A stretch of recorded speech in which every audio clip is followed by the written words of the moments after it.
Hello, we are 3 weeks into the school year here in Canada for our family, as well as 3 weeks into the Mixing Babies and Business podcast. And I wanted to share a bit with you about the Changemaker program that I'm going to be opening up in the next couple weeks. I've been thinking a lot about my activism and the accidental activism and the intentional activism and advocacy and how I've learned to, I guess I've always done public speaking through marketing roles and journalism and things like that, but I wasn't always comfortable speaking about myself or my needs. And the last 8 years since becoming a mom, I have become a lot more comfortable. You could say 9 years if you want to include pregnancy. But yeah, I've had to learn to be comfortable with using my voice, advocating for my needs, taking up space, asking for what I want, listening to my body, listening to my own intuition, questioning things when I don't feel like they're right, following up, asking questions, and doing things that maybe would have been out of my comfort zone previously. But when I became a parent, it's kind of different whenever you have to advocate for a little human, a baby that can't tell you what they want, or you're kind of trying to intuit what they need. And it's funny how this has been my experience, anyways, as a parent. It's funny how much you will advocate for your child and what they might need or deserve, or what you feel like they need or require to reach their potential, or to, I guess you could say, do no harm, to be able to move through life with more ease and a better experience. You will advocate for them oftentimes more so than you will advocate for yourself. And when I became a parent, I was already freelancing and working remotely, and I had gone through a period of, we'd moved countries twice. So I'd lived in Australia and then I'd moved to Ireland. And when I had my son, we had moved to England. So I was very comfortable with being the stranger, being the person that nobody really knows anything about you. You have to get confident with talking about yourself, introducing yourself. Nobody cares where you're from, what your background is, who you are, what you've done. Um, you pass people on the street, they might not give you a second glance. You might not have a good network where you are because you've moved somewhere new. And I guess building up that confidence over the years before becoming a parent really helped me, because I really felt like I deserved to access information still, or resources as a freelancer that would help me with my business and with growing my networks and any other career choices I had or decided on. And at the time of having our oldest, I had been pursuing a business idea. And so I was bringing him into all these business settings, conferences, spaces, and I always felt like maybe I didn't see other people who looked like me there, but I felt like I deserved to be there regardless, and that I wasn't going to stay at home waiting for someone to call me to ask me to go to these things, because most people didn't know who I was anyways, where I was. And when we moved to Canada, which is where I'm from originally, I kept doing that, and I kept encountering the same issues, the same problems, like, why isn't there a baby change facility in this building or at this program? They're saying they want more women entrepreneurs. They want more investment in women.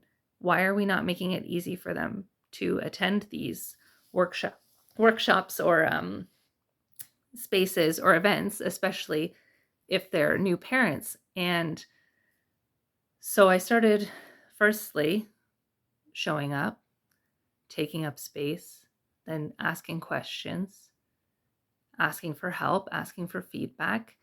Then I started, in addition to taking up space, using my voice, speaking up.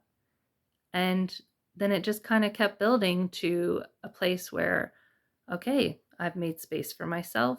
I'm going to invite other people now too, and I'm going to create space for them. And as I kind of went up this path, or along this journey of doing things for myself and my own needs, I then started kind of clearing an area for other people and doing things that had a longer lasting impact, like getting baby change facilities installed in startup spaces, partnering with organizations that had never had babies and toddlers crawling around their workshop rooms, having women and men enter a space where maybe they had never gone before to network because they didn't really think that it was a place that was designed for them. And then on to public speaking or hosting panels, hosting meetups, and getting comfortable doing that alongside my kids. And I've done it alongside all three of them. And they're now 8, 6, and 2.5. But I've done it from when they were 7 weeks old up into toddlers and school-age kids. And the level of difficulty has changed depending on what I've been pursuing. But what hasn't really changed is the, I guess, belief that I deserve to be there too, and that I'm worth taking up that chair in that room, and maybe my child taking up a chair beside me. And what has driven that has always been, if other people are going to exclude me, that's one thing, but I never wanted to exclude myself. And I really strongly believe that if you're at home and if you're a parent, whether you're working remotely or fractionally, or you're in a childcare desert, or you don't really have a lot of networking events that you can go to in real life versus living in a city like I am now, where there's a lot of different places you can go to access information and meet other people.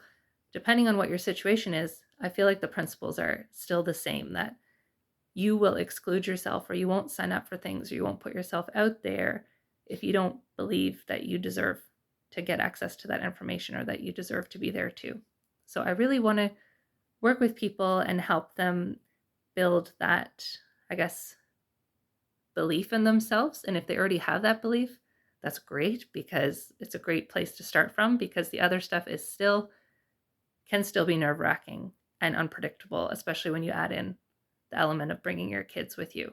So I'm really excited to share what I'm working on in the next couple weeks in October, which we're almost like a week away from that, or a week and a half.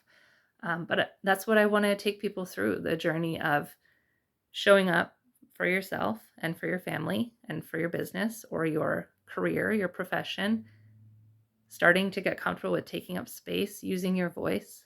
And then maybe you want to create space and advocate for others and lead others. And sometimes just by doing those things, you will become a natural leader yourself. So if you're interested, you can sign up to learn more about that at mixingbabiesandbusiness.com/changemaker.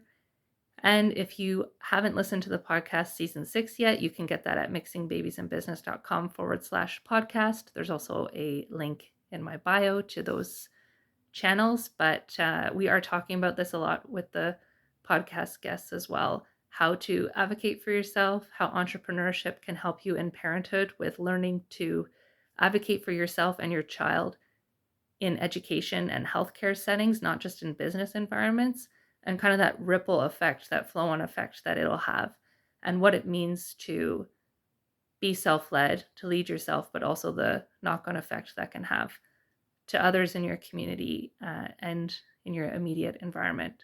So hopefully that inspires you over the weekend, if you have time to either tune into the podcast or sign up for to be notified of the Changemaker program. That'll add you to my email list, and I can send you the details then. So until next time, have a good weekend. Take care.